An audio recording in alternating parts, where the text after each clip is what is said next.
할렐루야. 주님의 이름을 찬양합니다. 다니엘의 기도 6번째 영상을 업로드합니다. 오늘도 하나님께서 주시는 지혜와 분별력으로 살아갈 수 있기를 기도합니다. 지금은 세상이 주는 정보와 지식만이 아닌 하나님께서 주시는 지혜의 말씀을 들어야 할 때입니다.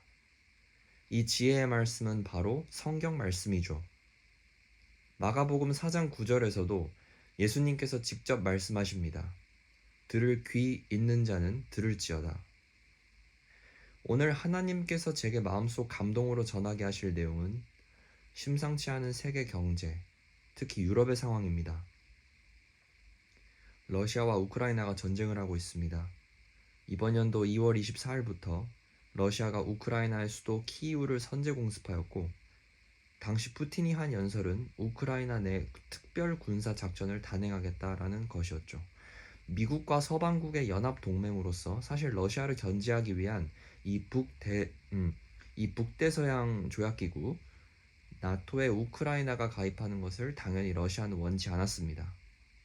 여튼 전쟁은 시작되었고, 현 미국 대통령 바이든이 취임한 미국은 강력한 군사 개입 논의는커녕 정치, 군사, 경제 면에서 전 미국 대통령 트럼프 때와는 확연히 루즈한 방향으로 나아가고 있습니다.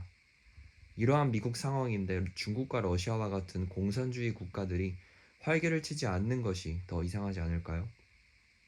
잠시 양국 간의 전쟁이 일어난 배경에 대하여 말씀을 드렸습니다. 그렇다면 저희 그리스도인들은 어떻게 이 상황을 바라보며 기도해야 할 것인가에 대한 자세를 생각해 보지 않을 수가 없습니다. 세계 4대 곡창지대 중 하나인 우크라이나와 많은 유럽 국가들의 천연가스 의존도가 높은 러시아, 두 양국 간의 전쟁은 결코 남의 일이 아니라는 것을 알 수 있습니다. 이로 빚어지는 과도한 인플레이션으로 인한 식자재 및 기름 등과 같은 생활 필수품의 급격한 물가 상승은 물론이며 미국, 영국, 프랑스, 독일, 이탈리아, 캐나다, 일본과 같은 G7 국가들의 러시아 천연가스 수입을 중단하는 조치로 인하여 유럽에는 어두운 디플레이션의 그림자가 드리워지고 있습니다. G20 국가 중 하나인 우리나라도 예외는 아니라는 것입니다. 물가는 치솟고 저성장의 국면에 이른 세계 경제는 인플레이션과 디플레이션이 함께 일어나는 전문용어로 스태그플레이션이라고도 볼 수 있습니다. 혼란스러운 세상입니다. 정답을 알 수 없는 세상입니다. 마켓 타이밍은 항상 예측할 수 없었으며 성경과 멀리 동떨어져 미래를 정확히 예견할 수 있다고 하는 것 또한 거짓과 미혹일 확률이 높습니다. 우리는 이러한 상황일수록 더욱 예수님의 재림을 소망해야 할 것입니다. 그분의 심판이 문 앞에 있습니다. 그분의 심판이 바로 문 앞에 있다라는 것을 알 때 비로소 우리는 건조하고 죽은 신앙생활을 하지 않을 수 있습니다. 지금 겪고 있는 전쟁과 기근, 전염병, 이러한 혼란은 어쩌면 앞으로 주 예수 그리스도께서 다시 이 땅에 재림하시기 전 반드시 일어나야만 하는 일들입니다. 잠언 4장 20절에서 23절 말씀에 내 아들아 내 말들의 주의를 기울이고 내가 말하는 것들에 귀를 기울이라. 그것들을 네 눈에서 떠나지 않게 하고 네 마음속에서 간직하라. 이는 그것들을 발견하는 자들에게 생명이 되며 그들의 온 육체의 건강이 됨이라. 열심을 다하여 네 마음을 지키라. 이는 삶의 문제들이 거기서 나옴이라. 아멘.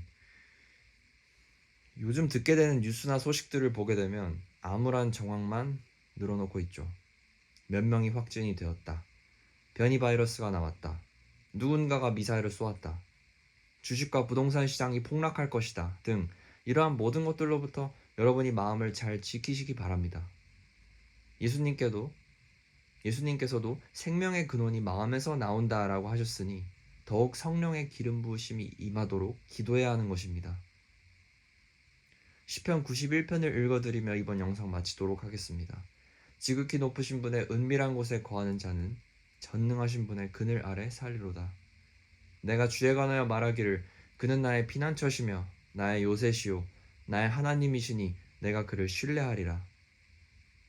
참으로 그가 너를 새 사냥꾼의 덫과 지독한 전염병에서 건져 내시리라. 지독한 전염병에서 건져내 주신다는 믿음을 가지시기 바랍니다. 오직 의인은 믿음으로 말미암아 살 수 있는 것입니다. 1차 세계대전, 그리고 2차 세계대전, 앞으로 있을 3차 세계대전까지 결국 전쟁은 언젠가는 끝이 나고 맙니다. 언론과 미디어에서는 예수님 당시 바리새인과 서기관 같은 위선자들이 판을 치는 세상입니다. 주요 언론 속 미국은 전쟁이 끝나기를 원하는 듯 보여지지만 뒤로는 우크라이나에게 전쟁 무기 수출로 인한 막대한 돈을 벌어들이고 있습니다. 이 전쟁은 도대체 누구를 위한 전쟁입니까? 그리고 이것이 위선이 아니라면 무엇이 위선이겠습니까? 하나님께서는 이러한 악한 자들을 반드시 심판하시리라 믿습니다.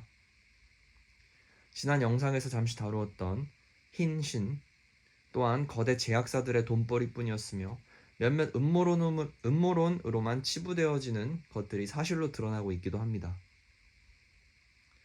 예수님 안에서 우리의 믿음이 더욱 성장하고 단단해져서 악한 원수마귀가 우리를 해하거나 지옥으로 끌어내릴 수 없도록 지금 일들은 어찌 보면 우리를 더욱 알곡과 같은 진짜 믿음 가진 그리스도인으로 거듭나게 하시려는 하나님의 크신 뜻과 계획이시리라 믿습니다. 눈앞에 보이는 이 전쟁도 결국엔 끝이 나며 눈앞에 보이지 않는 영적 전쟁 또한 언젠가 예수님 편에 선 자들의 승리로 끝나게 되어 있습니다. 오늘도 예수님 안에서 항상 기뻐하며 쉬지 말고 기도하며 범사에 감사하시는 여러분 다 될 수 있기를 기도합니다. 아멘.